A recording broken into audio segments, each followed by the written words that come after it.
ერგნეთში ინციდენტების პრევენციის და მათზე რეაგირების ფარგლებში სამუშაო ჯგუფის შეხვედრა კონკრეტული შედეგით დასრულდა. ოსური მხარე ავრცელებდა ინფორმაციას, რომ 1 ნოემბრიდან ახალგორთან ეგრეთ წოდებულ საზღვარს დაკეტავდა. დღევანდელი შეხვედრის შემდეგ გადაწყდა, რომ საზღვარი აღარ დაიკეტება. საუბარი შეეხო იმ 6 ქართველსაც, რომლებიც ლამის ყანაში რამდენიმე თვის წინ ხეტყის უკანონო ჭრის ბრალდებით ოსებმა დააკავეს. დაკავებულებს ოსურმა მხარემ კონტრაბანდის ბრალდება მოუხსნა. მათ ბრალად ადმინისტრაციული საზღვრის უკანონო გადაკვეთა ედებათ.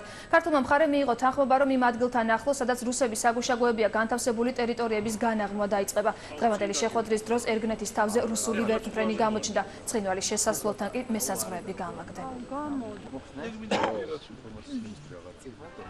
ხება მე 6 ქართულს, რომელიც დაკავებული იყო კონტრაბანდის ბრალდებით, მათ აღმოჩნდა, რომ მოუხსნეს კონტრაბანდის ბრალდება, მაგრამ დაუტოვეს საზღვრის უკანონო გადაკვეთის ბრალდება და ჩვენ გავაგრძელებთ ამ საკითხს. თვალყურის მინდორებასთან ვნახავთ უახლოს მომავალში რა შეიძლება მოხდეს. გარდა ამისა იყო საკითხები, რომელიც ეხება რამდენიმე სასაფლაო დანაღმული და მათ განაღმვას.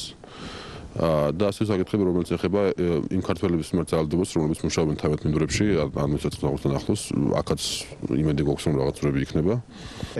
ეს მოლაპარაკებები ყოველთვის რთულად მიმდინარეობს. უკვე მეხუთედ ხვდებით და ვცდილობთ მივახციოთ შეთანხმებებს. დღეს მივიღეთ პირობა რუსების მხრიდან, რომ ახალგორის საზღვარი არ ჩაიკეტება მოსახლეობისთვის. ეს უკვე წინ გადადგმული ნაბიჯია. ასევე ვისაუბრეთ გატაცებული 6 ქართველის საკითხზე, თუმცა მათი გათავისუფლების პირობა ჯერჯერობით ვერ მივიღეთ. ასევე იყო საუბარი ყველა იმ თემაზე, რომლებიც აქამდე განიხილებოდა წინა შეხვედრებზე.